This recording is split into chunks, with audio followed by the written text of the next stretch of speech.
What's up, everybody? Welcome to Move the Sticks. DJ Buck with you. And by the looks of it, Buck, you are in the friendly confines of NFL studios there. How you doing, bud? Man, I'm good. I've decided to get out of the home office, wanted to get back into the studio, have a little different energy, a little vibe, because we're getting close to the playoffs, DJ. It matters. So you got to take our game. We got to take the game up a notch. Yeah, I'm gonna be in there. I'll be in there a week from today, and I don't know. Are you scheduled? Are you going to be in there Monday? I'm gonna have to check the schedule. The artist formerly known as Black Monday. I don't know what we call it now. There's a new fancy term for it, but not a negative connotation. Sure, everybody's getting fired today, but let's not make this a negative show. Positive. But it is what it is. Let's look at the playoffs, and then by the way, there's all these guys that got fired. Let's talk about that as well. Anyways, we'll be together in studio next week. We've got a bunch of games to get to, as well as I have a college topic I want to hit you on, draft related, as we get towards the end of the show here. But I want to start off first of all with a game that sets the stage for what will be, I would imagine, one of the biggest end of the year contests that you can ever remember, and that is the Minnesota Vikings holding off the Green Bay Packers. They won 27-25, which now sets up a 1 or 5 game. Right, next week we've got Detroit welcoming in Minnesota. Winner, congratulations, the whole kit and caboodle. You're the number 1 seed. Loser, no home game for you. You're the 5 seed and you're going on the road next week. So The stage is set for next week. But before we get to that, Buck, what'd you think of this ball game? Man, the Minnesota Vikings, I will say this because that's to start with the quarterback. Like, for so long, we've touted on this show the 3 Ps and how it's important to the success of the quarterback. We talk about the play caller, the playmakers, and then the pass protectors. And when I look at Sam Darnold's success, it's just confirmation that that formula, that recipe remains true when it comes to quarterback play. Sam Darnold looks like a different player in Minnesota. Kevin O'Connell has done a really good job of setting him up for success. And watching the game with Tom Brady on the call, you see the subtle areas in which Sam Darnold has improved. The Minnesota Vikings, like, no one really talks about them being a legit title contender because there's this, I guess, waiting to exhale moment when it comes to Sam Darnold. But DJ, he's put up so many solid games consistently that I think you have to begin to think that this team is legit, and we'll get a chance to see how legit they are next weekend. Here's this theory. Give me your thoughts on this one, because I think the Packers have built one of the deepest rosters, literally across the board. There's depth everywhere. They have so much depth on this team. But I just think, like, as we look forward and going into the postseason, I feel like depth can take a little bit of a back seat. It's always similar to baseball, right? Where it's about your front end guys. You don't need your 4 and 5 starters in the postseason for baseball. It's whoever your top horses are. I'm watching this ball game, and I was like you. I had a chance to be home and actually on a Sunday and sit and watch an entire ball game and listen to Brady. It was a fun watch. But I was just struck by the fact that, these are both really good teams, but one just has stars. Like, there are stars in Minnesota, and Sam is quickly emerging into one. But, I mean, you just look around the field, and they've got impact dudes, especially on the offensive side. Yeah, it's funny you talk about the star power, because that's the difference between what I would say good and great. I believe the Minnesota Vikings are a great team. The Green Bay Packers are a good team, and when everyone is on the same page, they can play great at times, but Minnesota is great, and they're great because of the star power. On the outside, Justin Jefferson and Jordan Addison. I'm going to say Jordan Addison is a star. That route that he ran for the touchdown that Sam dropped the dime on right there, that was star quality. Then on defense, they have guys that play at a high level, the stars. And ultimately, in big games, in playoff games, your stars have to carry you over the threshold. And when you look at the Minnesota Vikings, you can see a path to the Super Bowl, because they have enough stars that can carry them over the threshold. One thing, looking at some of these clips, I'm reminded of what a incredible pivot by the entire organization, and Kwesi leading the charge there. But when you lose Darisaw, who's one of the 5 best left tackles in the NFL, and they go to your Jags and they end up getting Cam Robinson, Buck, I'd have to look at his contract to see. I think he's a free agent after this year. He is. He's going to cash in. He is going to cash in the way that he's played coming down the home stretch here. Well, let me tell you what I learned about watching the Cam Robinson thing, and this is why we talk about environment. Culture is the buzzword that people talk about. People change based on their environment. The environment in Minnesota is one that has maybe a little more accountability. Maybe the expectations are greater because this is a team that is actually vying for a title. Cam Robinson has kind of risen to the level of expectation, and his performance has certainly improved. And he has given them a really high-quality player at left tackle as a replacement. Now, he's going to command major dollars. I think it's been a boon for his free agency status. He is going to make more money than he would have made if he had just finished the season in Jacksonville. But it's a lesson in terms of, like, high levels of accountability, high standards that come with championship-level teams. Man, they can bring out the best in some people because they demand more and they expect more from them. Yeah, Mekhi Becton with the Philadelphia Eagles after Another one. having kind of flamed out with the New York Jets, an organization that was a mess. I think there's lots of examples of that. It's a great point. Example of the culture, the video and the footage from the locker room in Minnesota after the ball game was over. Unbelievable. Like I'm not exaggerating, like some goosebump type stuff when you see just how this team has, welcomed in Sam Darnold, embraced him, and you mentioned all the support on the field with the playmakers, the protection, the play callers, all those things. But just, maybe the missing ingredient too there was just some love. This entire organization has loved on him. Kevin O'Connell uses that word love a lot. He used it when he was talking about Cam Akers after the ball game. I don't know if you can find. You talked about Detroit being a model. It's why it's going to be such a big game, man, coming up this next week. Detroit's a model, and also Minnesota in terms of the leadership, general manager, head coach, and the environment and the culture that's just brought these guys all together. It's pretty awesome. It is pretty awesome, DJ. And we talk about like wanting to have teams that operate at a championship level. And the thing that you're seeing from the top teams is there's an alignment from top to bottom all the way down, from ownership to the management team to the coaching staff. Everyone has the same set of values, and that allows everyone to kind of walk the same path together. And when I look at Minnesota and I look at how they're able to take these players in and how they play and perform well together, and how, I'll say this, Kevin O'Connell doing a really good job of making it a players-first environment while also embracing the team. Sam Darnold being hoisted on shoulders, all of that talks about it speaks to the love and the caring and consideration that these guys have for one another. The best teams are the most connected teams, and you can see the connectivity and the chemistry amongst the Vikings when you see that little scene in the locker room. Yeah, well, I'll get us to the second game on that thought, because what Washington has done and their transformation was on full display in the Sunday night ball game against the Atlanta Falcons. Great game. And we'll get to Penix and a lot of the exciting things we saw from him, including just an absolute seed to extend this ball game. But Jaden Daniels with his arm, with his legs, outstanding. This team, I have to admit, raise my hand up and say I was wrong about this. They brought in so many of these older veterans, Zach Ertz being one of them, and I was like, man, I don't know if there's anything left with some of these guys, And turns out this is Adam Peters understanding the value, having kind of these culture guys and these kind of guys who just kind of raise the level of focus and intensity. And Zach Ertz showed you in this ball game, in a game you got to have. There's still a little bit left in the tank as well.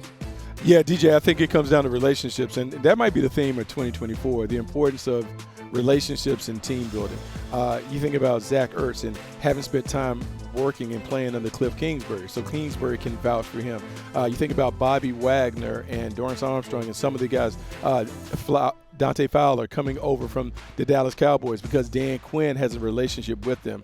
All of these relationships are important because when you're bringing older guys in, sometimes it's about the talent.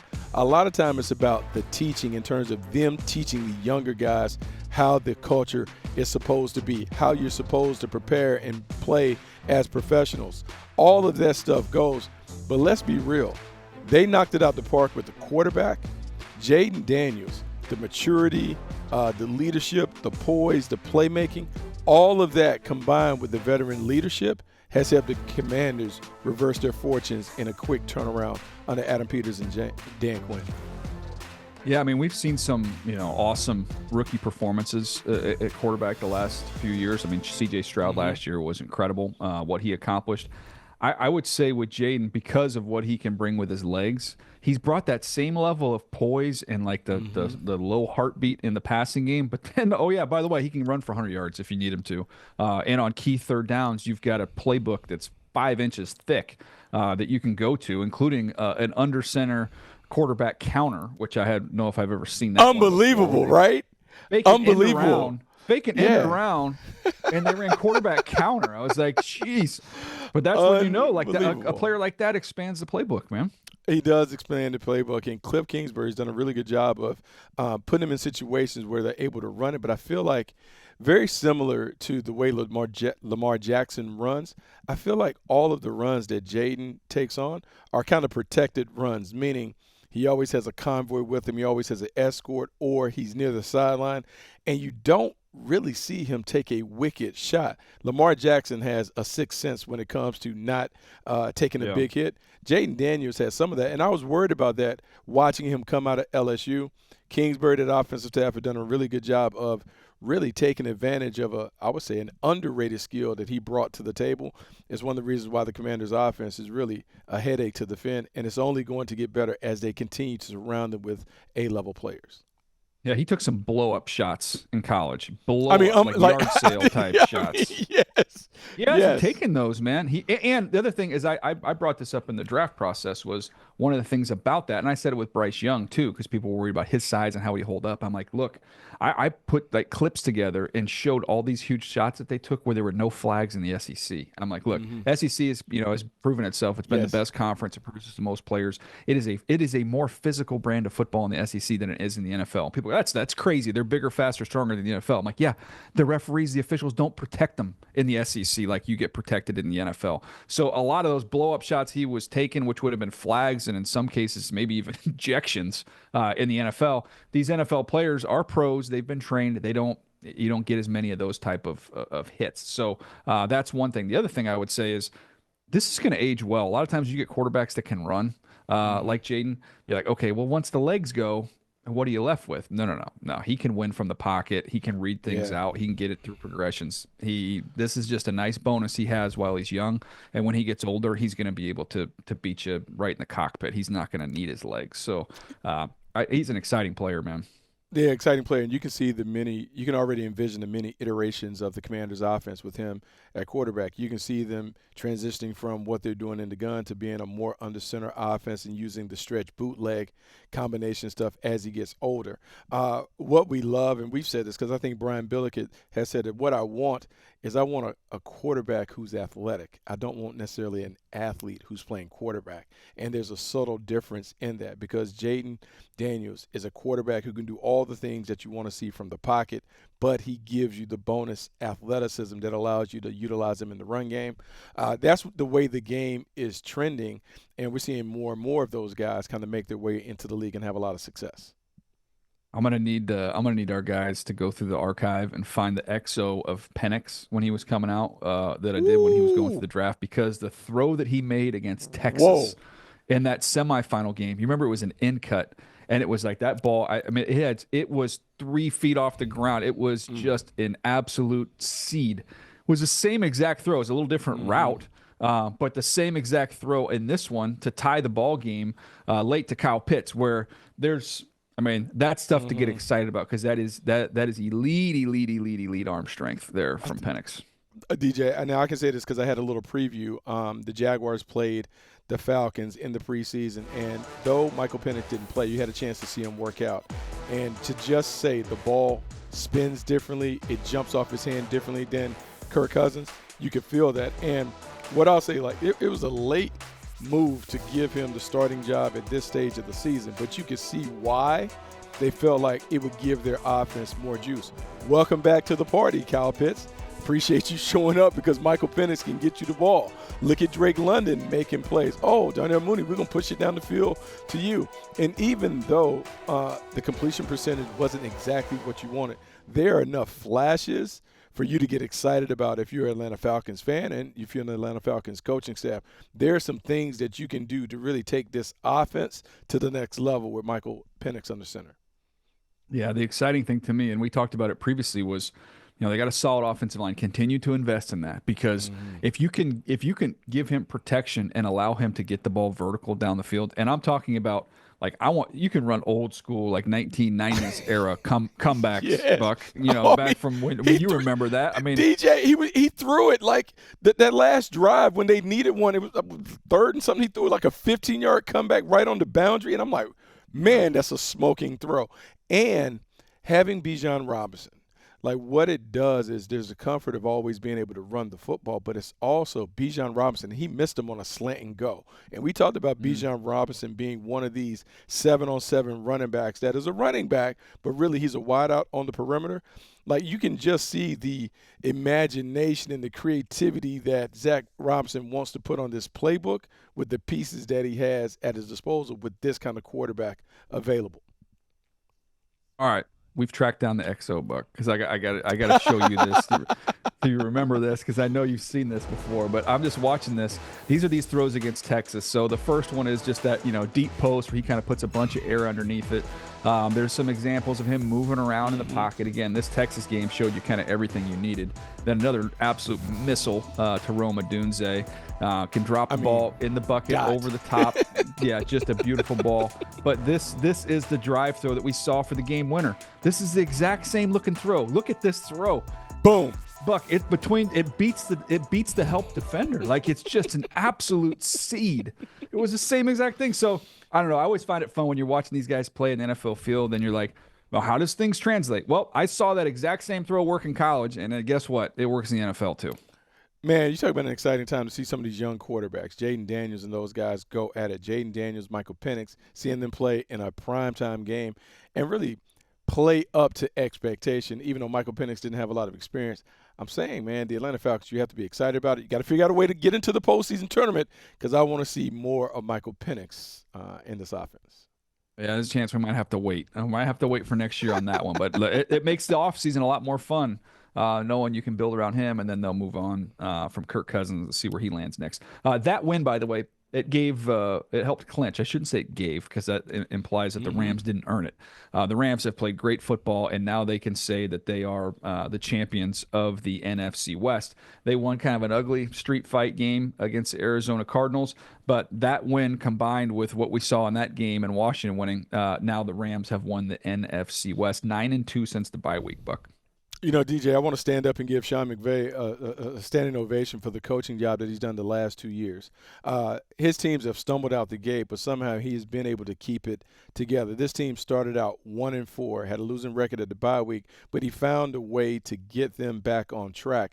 And I'm going to say this, man, they've won 9 out of their last 11 games, and they're doing it playing complementary ball. When we think about the Rams, it's quick to think about Matthew Stafford and Puka Nacua and Cooper Kupp, but it's really – all of the pieces of the puzzle that are really working together. It's the running game allowing them to control the game and manage the clock. It's Puka and Cooper being able to make big plays when they need it on third downs. It's Matthew Stafford being the playmaking quarterback that can win in the clutch. And then defensively, they're so opportunistic when it comes to making the clutch plays. This is a very difficult team to face. And I would say they may not have the highest ceiling of the playoff participants, but, man, that floor, that is a high floor. And if you don't play a solid game against the Rams can knock you off because they've won so many of these one-score games down the stretch. Yeah, it's a dangerous group for sure. And I'm excited to see Matthew Stafford in the postseason where he can just cut it loose. This was a game where defensively that took care of it. Did see some good things, by the way. Want to give Marvin Harrison some love. He did have one of his better games. And what do you know, Buck? It was on crossers and on the move, not asking him to gear down, something he's not very good at, to be honest with you. What a novel concept. Big play, big body guy. Let's speed cut him. Let's not stop and start him because that's not what they're built to do. No, that's not him. But it's a nice win for the Rams, and they are in the tournament, a team that will be a dangerous team to go up against. All right, Buck. Not the most exciting division in the NFL with the NFC South, but Carolina, Tampa Bay. I think there's reasons to be excited for both ball clubs. Obviously, more excited about Tampa when you look at the score of this thing, 48-14. But we still saw some good things from Bryce Young as he continues to play good football coming down the home stretch here. But let's stick with Tampa. Right back in the mix now due to Atlanta losing. They kind of control their fate now. They just need a win against the Saints. I would say that shouldn't be difficult, but you never know what can happen here. A win there puts them in, and that's a team with Baker Mayfield playing lights out right now. They're playing lights out, and Baker's another case study in terms of quarterbacks and what quarterbacks need to be successful. When you think about Liam Cohen and what they've been able to build in Tampa Bay, you think about what they have around them. You have Mike Evans. You have, look, a nice combo in the backfield with White and Irvin. They have a lot of playmakers around them. But let's also give him credit for the way that he has really been able to flourish within the system. Less is more when it comes to Baker Mayfield. But when you throw for 350-plus yards, 5 touchdowns, and you have the rhythm going like he has it, we have seen a Buccaneers team and an offense that, look, was kind of left for dead when Chris Godwin got hurt. They have continued to light it up, and a lot of it is due to the former number 1 overall pick playing like a Pro Bowl player. Yeah, Bucky Irving had some nice runs as well. I think he had 4 explosive runs in this game, so he continues to do his thing, playing at a high level. I was curious and looked this up just while you were talking there. So if you looked at the 5 quarterbacks leading the NFL in yards right now, Joe Burrow is number 1. Let me pull it up again here. So you've got Joe Burrow is number 1, obviously on his original team. Baker Mayfield, not his original team. Sam Darnold, not his original team. Geno Smith, not his original team. Jared Goff, not his original team. So only one of the top 5 quarterbacks in the NFL in terms of yards is on his original team. So when we get ready for the draft coming up here in the spring, and we're looking at all these teams with quarterback needs, and we're going to lament the fact that this draft is not that deep, there is plenty to look at from an example standpoint of being able to hit on guys that have so to speak recycled through the program here.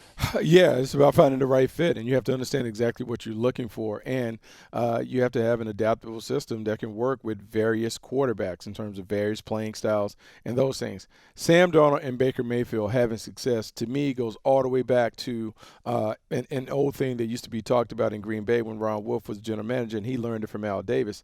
Anytime someone is drafted as high as Darnold and Baker Mayfield were drafted respectively, you always want to kick the tires on them because the draft status speaks to their pedigree, and their pedigree is about their talent and their potential. And you always give those guys multiple bites at the apple because you're trying to find the right environment for that talent to fully flourish. And for Baker Mayfield, he has found that in Tampa. Sam Darnold has found that in Minnesota. But, man, just because it doesn't work the first spot, the second or third spot could be the place where the talent finally matches with the scheme and allows them to kind of be the player that many of us envisioned when we were doing the pre-draft process. Yeah, there's times you miss on guys and it's a talent thing, right? There's just times where you get, oh man, you know what? This guy just physically cannot make the throws. He physically can't stay healthy. Those are things where you're like, yeah, okay, I missed it.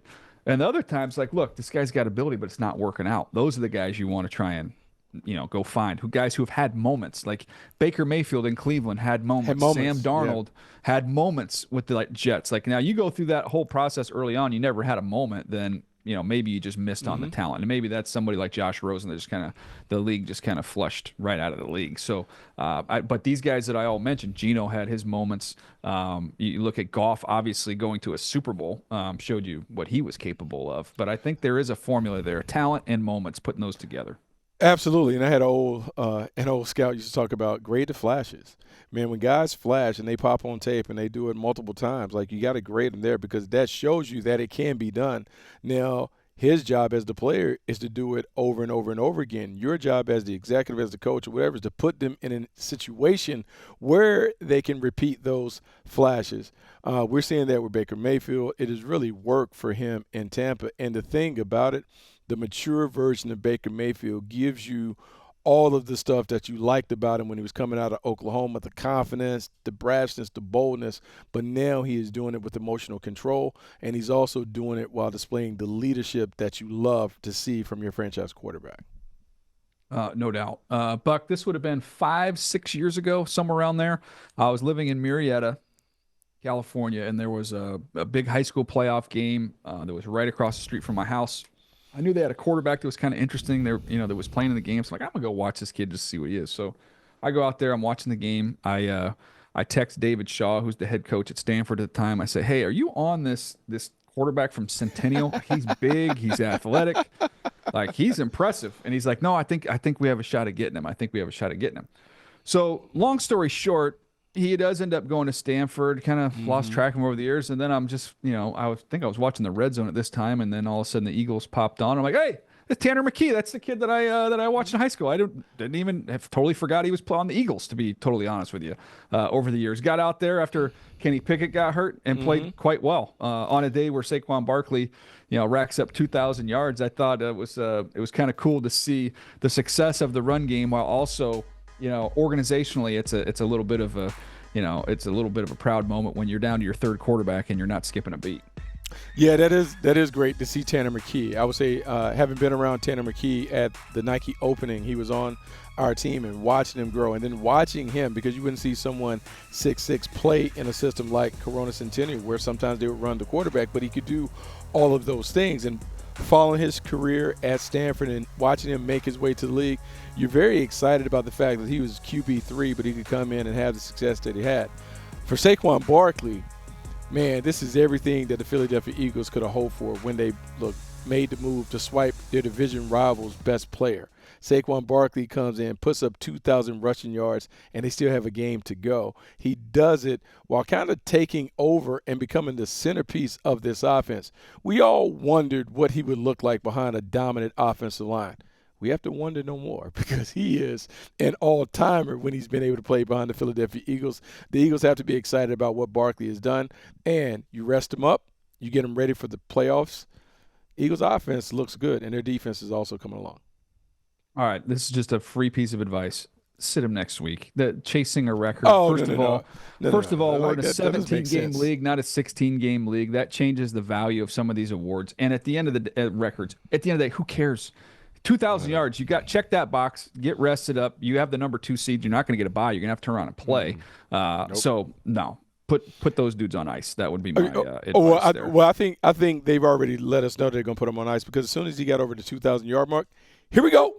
We're out. Yep. Come on, ball cap. And I think it's smart, because for the Eagles, Saquon Barkley is the one that really creates all the headache and heartbreak for defensive coordinators, because you have to account for him, because he can beat you on the ground. But now if you put too much attention on him, that's when A.J. Brown and Devontae Smith can get off. He is essential for their an essential piece to the championship puzzle. That's why he has to be available in the postseason. No Saquon, no work in Week 18. We'll condition, we'll do some other stuff, get you on the Stairmaster, get you ready, but we won't see you again till the tournament starts. I also want to mention one other connection in this game. We saw it in one of those clips. Kellen Moore on the sideline.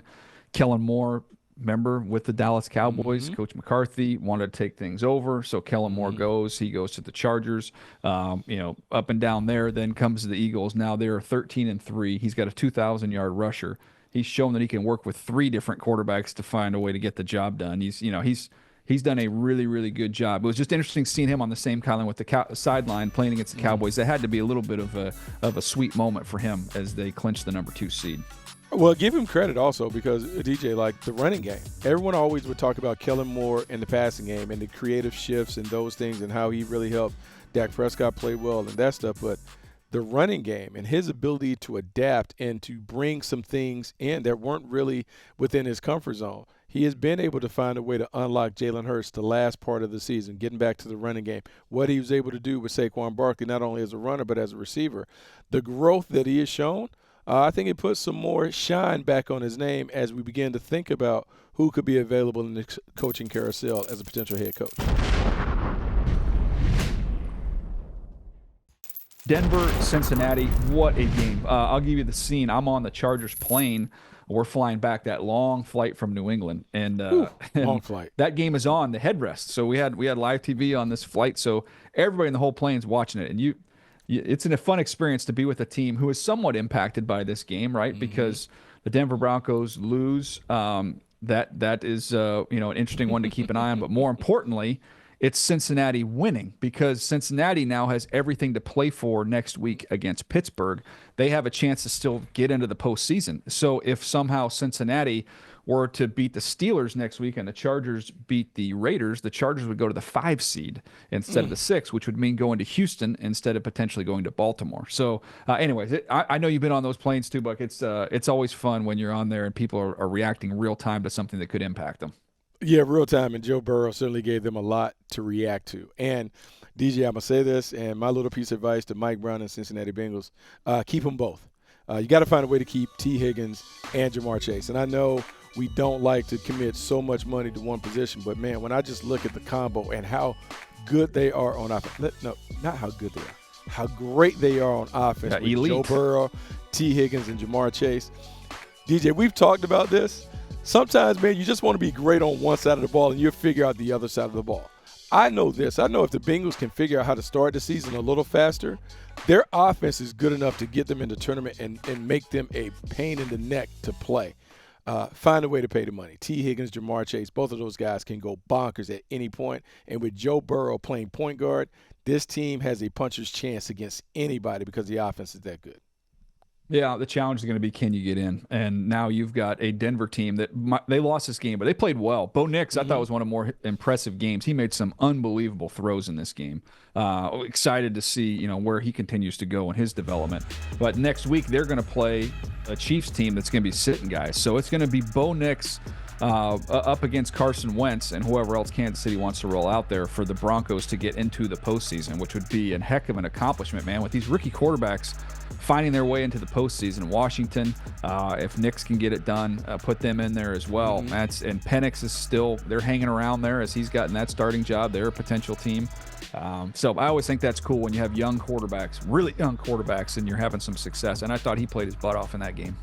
He did, and I think the blueprint has been laid down about the kind of quarterbacks that you're looking for when it comes to early starters, guys who have played significant snaps as collegians. We're seeing that they're able to transition fairly quickly into the NFL. It may not happen week 1, but by week 8, we're seeing them take on more. That's what we saw from Bo Nix. We saw it happen a little sooner for Jaden Daniels. It is exciting to see these young quarterbacks have success because, DJ, a lot of times we beat people up in terms of, this quarterback class isn't so good, I don't know, and this and that.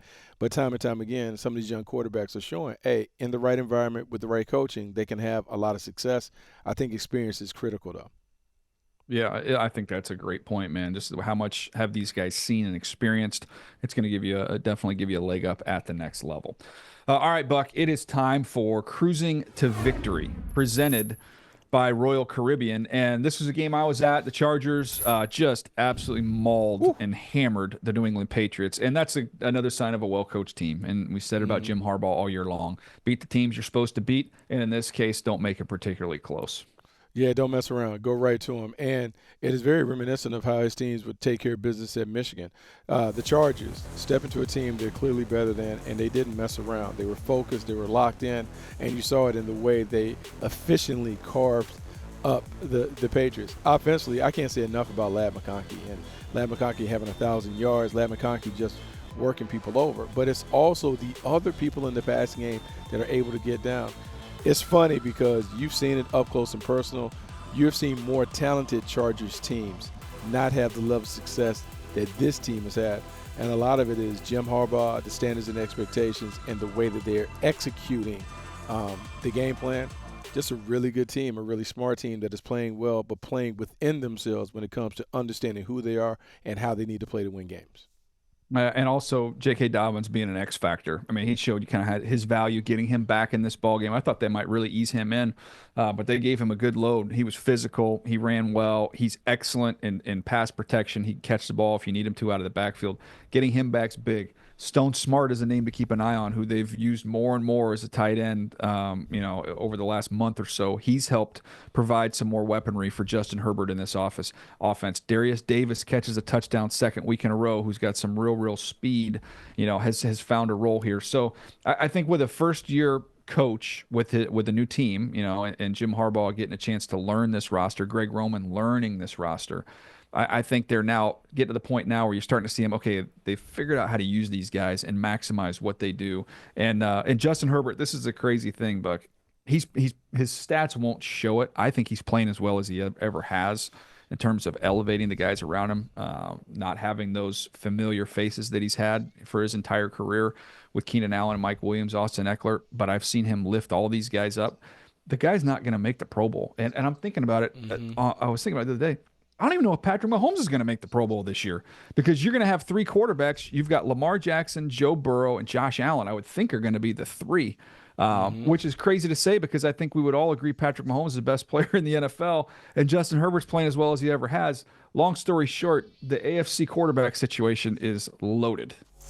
It is loaded, and it is unfortunate that Justin Herbert won't make the Pro Bowl, but here's what I am sure he's willing to trade. The W's matter a lot more than the Pro Bowl nominations and bursts, and the fact that this team is winning, and they're winning with him doing less than he had to do previously, it works for him. And I believe we talk about coaches and quarterbacks being married and how it's important that they complement one another. Justin Herbert is the perfect quarterback for Jim Harbaugh and the system. He gets it, man. He's selfless. He's willing to put the team over his own individual agenda, and they are winning more because the quarterback doesn't matter how they get to the winner's circle. He's just going to do whatever he needs to get done to help the team get there. Well, Buff, the Buffalo Bills, I think they had an inter-squad game. I don't think. Never mind. Actually, that was a real game. I thought they were just practicing against the Jets, but it turns out it was a real ball game, if you want to call it that. A shellacking. Josh Allen didn't even have to do much. Just get in and get out of there. 40-14 over the Jets. Man, business as usual up in Buffalo. And Sean McDermott does a really good job of getting this team to embrace the blue-collar approach that they have to follow to win games. And even though you have an MVP candidate, an MVP frontrunner in Josh Allen, this team is really one that has to play a certain way to be able to get it done. So it's impressive to watch them not only make 6 straight playoff appearances, win the division 5 straight times, but the way they're able to dismantle the Jets, and I would say a very workmanlike fashion. Josh Allen didn't have a crazy day, had 3 total touchdowns, but continues to just kind of drive the ship the way that he needs to do it. This team is solid, man. They're solid all around, and it's going to be so fun to watch the playoffs because in the AFC, man, the quarterback play is about as good as it gets, and Josh Allen is one of those guys that deserves credit for it. Yeah, and the fact that they're locked into the 2. Chill. You have no bye, so just chill, rest everybody up, and get ready for the following week. I would think that has to be the plan. That has to be the plan. I will say this though, they do not want the Cincinnati Bengals to get in there just because like having to vanquish the demons. Cincinnati's gone. They got no say so in that. They don't want to see. They're just going to sit and see if they're coming. Yeah, they got to sit. They have no no idea. That's up to the Chiefs to decide that. The Chiefs have to decide whether they'd rather have the Bills in, or rather have potentially a team that could beat the Bills. The Bengals could go in there and beat the Bills. Maybe they could eliminate the Bills, or they could be saying, well, then what's our reward? We got to face Joe Burrow. I don't know that I want that. So the Chiefs got a lot of say so in who that seventh seed's going to be. Absolutely. All right, Colts Giants.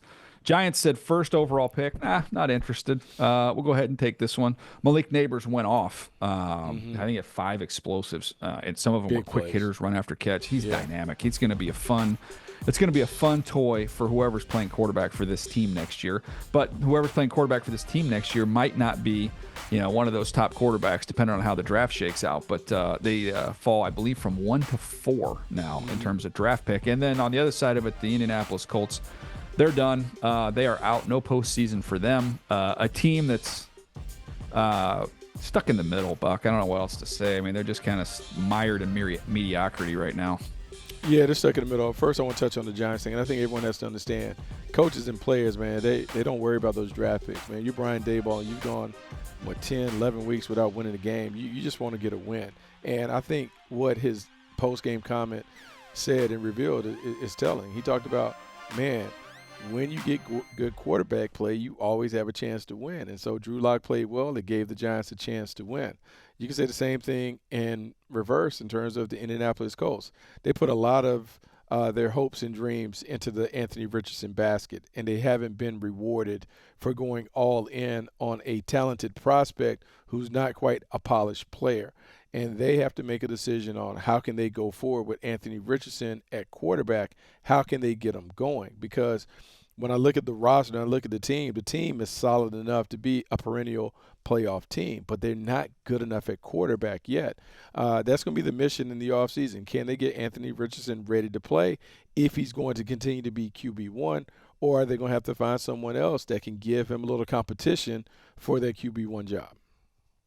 I also think Drew Lock, he kind of enters into that conversation we talked about, right?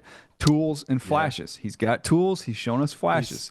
Maybe he's a bridge quarterback for next year as you bring in a young guy, and who knows? Maybe he catches lightning in a bottle like Sam Darnold did. But that to me is someone that if you're going to have a bridge QB, I kind of like the idea of somebody who's being young but has done something in this league, has some accomplishments and some ability, which gives you credibility inside the locker room. And when you're meeting with your offense there, they take you seriously.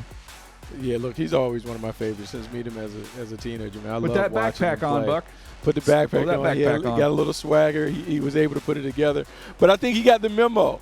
Hey, the offense is a lot better when number one touches the ball early in offense. Yep. Let's make sure the ball goes to number one. And I look like a much better player, and the team looks much better when Malik Neighbors is doing his thing on the perimeter. No doubt. Happy for Drew Lock. He's a nice kid. Miami, Cleveland.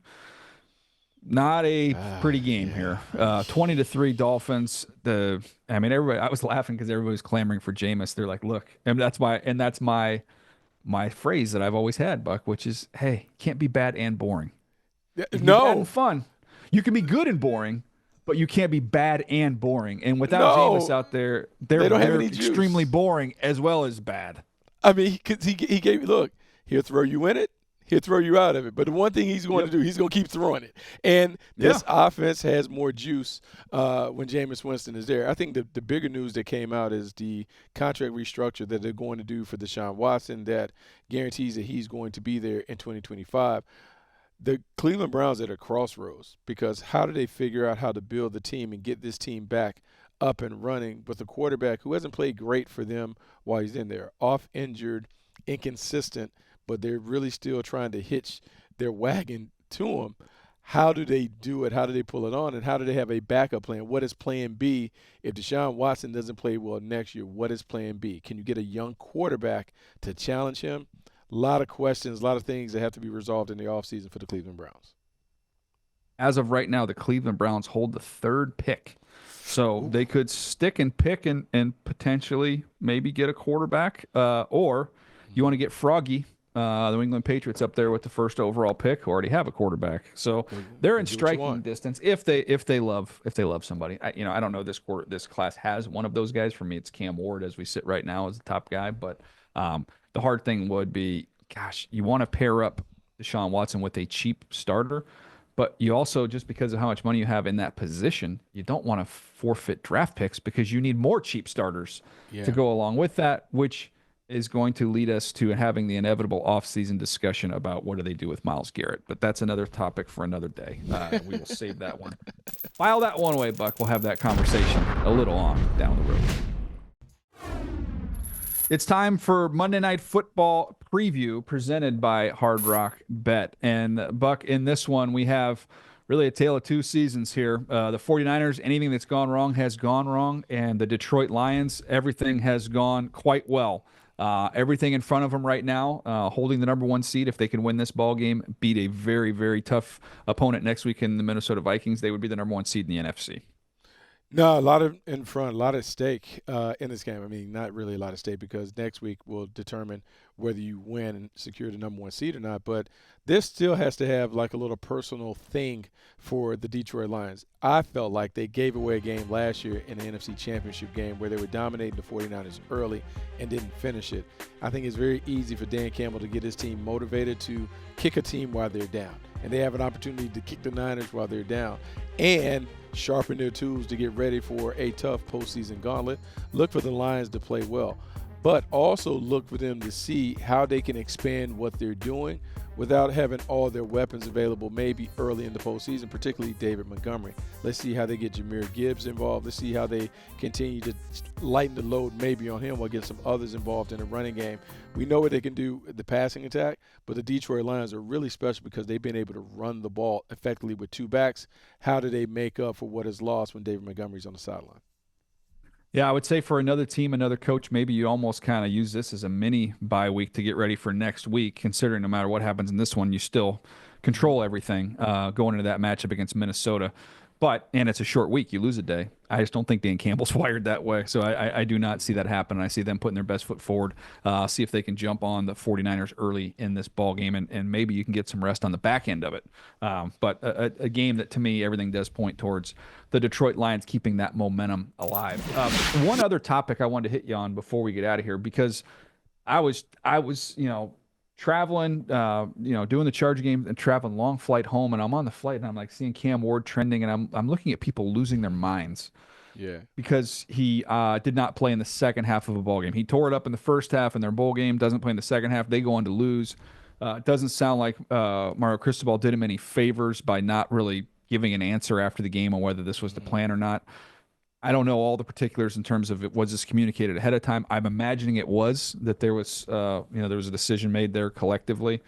But my point was teams do not care. I'm constantly talking and texting with general managers about this kind of stuff. We've had these conversations a bazillion times. I said, play a quarter, play a half, don't play. That it's not going to move you up or down the draft board one time. And then everybody loses their minds. And I said, well, okay, well then insert Christian McCaffrey's name or the 100+ guys that have skipped bowl games, including, I don't know, I'm guessing there's 50 of them in this year's bowl games that aren't playing. So the fact that he played a half, like, oh, it just looks bad. He played half of a game and then left. And I'm like, teams don't care. They don't care. No, DJ, like to me, the outrage is so crazy. Like he gave you a half. Most guys that are not playing in the playoff are not playing. He gave you a half. He put it out there for a half. And if he plays in the second half and he gets hurt, then everyone's gonna say, "Oh, Mario Cristobal should not have played him. Should have pulled him. He should have kept his shit." You can't be right when it comes to these conversations that you're having on X when it relates to Cam Ward. Cam Ward did them a solid. To me, it was like a preseason game. In a preseason game, you get a chance to see a half. Then look, put it on your hat, pop off your pads, let the young guys play.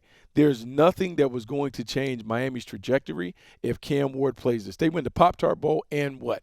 Nothing. You don't get anything out of it. There's no crystal ball that you're getting at the end for winning the title. So Cam Ward did more than enough for me.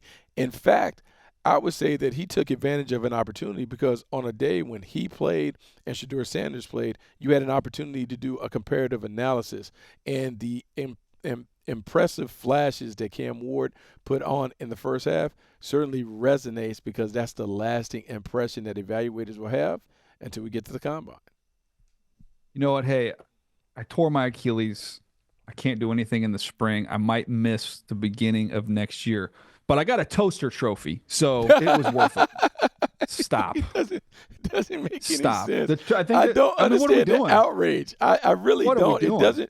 It doesn't really make sense. It's a glorified spring game. People have to divorce themselves. And you know who it is? It's the people that are our age and a little bit older who grew up where these bowl games mattered and they mean something. And it was a big deal. It's not the same. Stop looking at the world through the lens of the 90s. This is not what that is anymore. This is a glorified spring game. In fact, somebody brought up a great point, which I would sign on right now, is that your reward, like for how you finish this year, for if you're not in the playoff, those bowl games, we're not playing them now. Those are going to be the kickoff games for next year. So we still have the bowl money.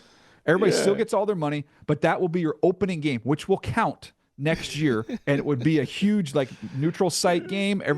What a way to launch the college football season. Then it would be a meaningful game. These games at the end of the year outside the playoff, they mean nothing. And I'm gonna hear, it doesn't matter. It's a spring game. It's a spring game. That's all it is. It is what it is. You have to be adaptable. If anything, it's a launching point for spring ball because you have the young guys, the early enrollees get a chance to practice with the team. They may even get a chance to play in the game and do all that other stuff. You get to play the young guys, and then depending on how you set up your calendar for spring ball, DJ, you're able to get 4 weeks of work, take maybe another 6 to 8 weeks off, get back to spring ball February, March, continue it on. I mean, this is part of the development plan for elite programs. Don't make too much of it.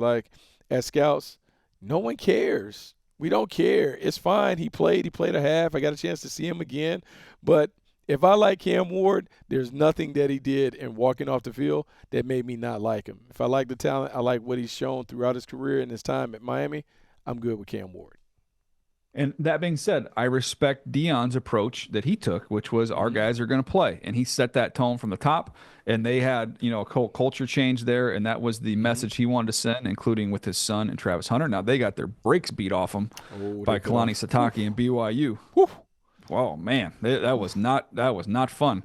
But that being said, I don't think Shedeur drops a spot for having not played well in a bowl game that didn't carry a lot of significance, as much as I don't think Cam Ward drops a spot for bowing out. That's just my 2 cents, Buck.